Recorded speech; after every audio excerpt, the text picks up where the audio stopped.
Hi, it's Tim Hagen from Progress Coaching, and welcome to another episode of Coaching Conversations. And I wanted to make you aware of something very cool that we're doing on a subscription basis, and we'll put a link in each one of our episodes. But every Wednesday, we're going to be doing what we call an audio podcast workshop. That workshop will be roughly about 14 to maybe 20 minutes per episode, with each month having a theme from a coaching model, using feedback strategically, to coaching self-awareness, and so on.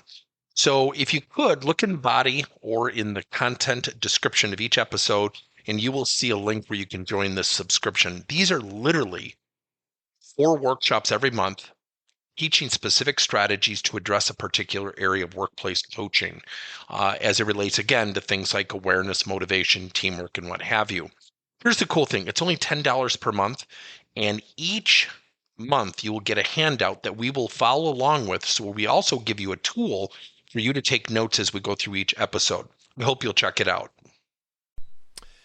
I just got off the phone with a parent of a kid that I'm coaching in volleyball, and I always go back to some fundamentals of why we coach. And when you think about what we go through in corporate America, it's really a learned set of behaviors, right? We get called into the office by our boss, and what's our first impression? Is it ever, oh, good, he finally came through with my promotion?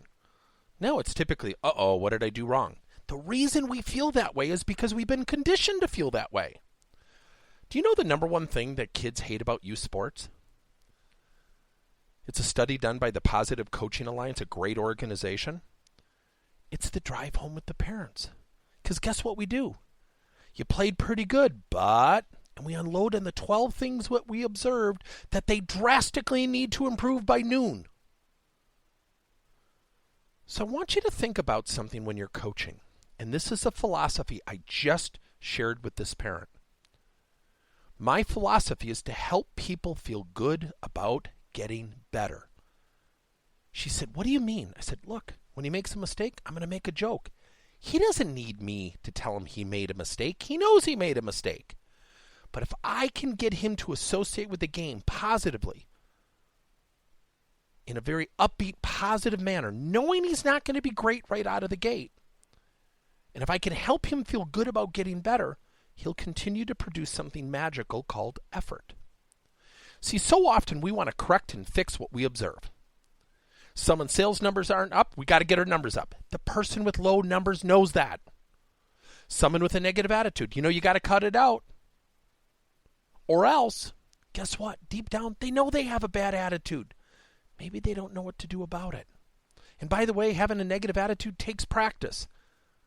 One corrective action from a boss or a leader is not going to magically have that person come around the desk and hug and kiss you and say, thanks for the revelation, I feel cured. Help people feel good about getting better. Thank you for listening to another episode of Coaching Conversations by Tim Hagen and Progress Coaching. Now, our company is always coming out with new and innovative solutions to help leaders coach their employees. And recently, we just created a new service called Coach to You, where leaders can pick and choose topics and assign 7 to 21-day programs for employees to learn and, more importantly, apply actions and then reflect and share what they're going to do going forward as a result of the learning. It's called Coach to You. We're literally bringing coaching to your employees. If you're intrigued, we'll have a link in each one of our episodes where you can get more information. And again, thank you so much for listening to another episode.